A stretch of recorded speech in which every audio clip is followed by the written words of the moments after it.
গত সপ্তাহে আলোচনা করেছিলাম সেই 7 যুবক আল্লাহ তাআলার একাত্মবাদের জন্য, দ্বীনের জন্য এক এক এলাকা থেকে, এক এক গোত্র থেকে, দাকি আনুসের এলাকা, সেই শিরকিয়াতের অন্ধকার থেকে তারা আল্লাহ তাআলার একাত্মবাদের দিকে ফিরে আসছিলেন।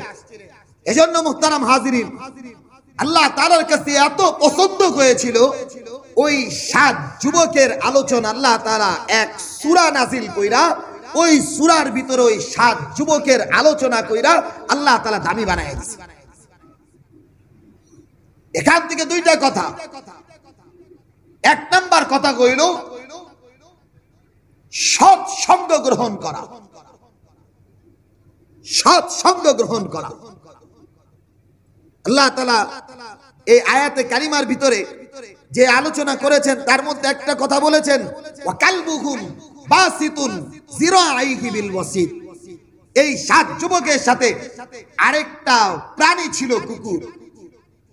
যখন এরা সফরে বের হয়ে গেছে 7 যুবক, নিজের ঈমানকে বাঁচানোর জন্য, তাওহীদের উপরে থাকার জন্য, একাত্মবাদের উপরে থাকার জন্য, শিরকিয়াতের অন্ধকার থেকে নিজেকে দূরীভূত করে হিদায়াতের রাস্তার উপরে যখন চলার জন্য তারা 7 যুবক 7 ঘর থেকে 7 মায়ের সন্তান এক এক জায়গা থেকে যখন বের হয়ে গেছে, আল্লাহ তাআলা ওই জাতির সাথে, ওই 7 জন যুবকের সাথে কুকুরও সঙ্গবদ্ধ হইয়া হিদায়াতের রাস্তার ভিতরে চলতেছিল। কুকুরের জবান আল্লাহ তাআলা খুলে দিয়েছিলেন। কুকুর বলেছিল, আমি এই শিরকিয়াতের অন্ধকারের ভিতরে থাকতে চাই না, তোমাদের সাথে থাকতে চাই। অনেক বড় বড় মুহাদ্দিসিনে কিরাম বলেছেন, অনেক বড় বড় মুফাসসিরিনে কিরাম বলেছেন, আল্লাহ তাআলা প্রাণীকে তো জান্নাত দিবেন না, প্রাণীকে তো মাটি বানায় দিবেন। বাকি আসহাবে কাহাফের সাথে যেই কুকুরটা হিদায়াতের জন্য যুবকরা যাচ্ছে, তাদের নিরাপত্তার জন্য ঘর থেকে বের হয়ে গেছে, কুকুরও তাদের সাথে শামিল হয়েছে। আল্লাহ তাআলা এই কুকুরকেও মানুষের আকৃতি দিয়া জান্নাতে প্রবেশ করাবে। চিন্তা করা যায়?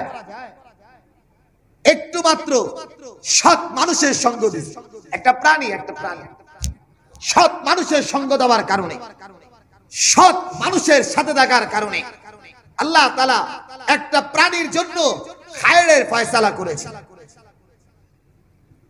কেন এটা? আজকে আমরা সত্য গ্রহণ থেকে দূরে, সত্য অন্বেষণ থেকে আমরা দূরে, সত্যের সন্ধান থেকে আমরা দূরে, সত্যবাদিতার মানুষগুলো থেকে আমরা দূরে, যারা সত্যের সন্ধানে ঘুরে তাদের থেকেও আমরা দূরে।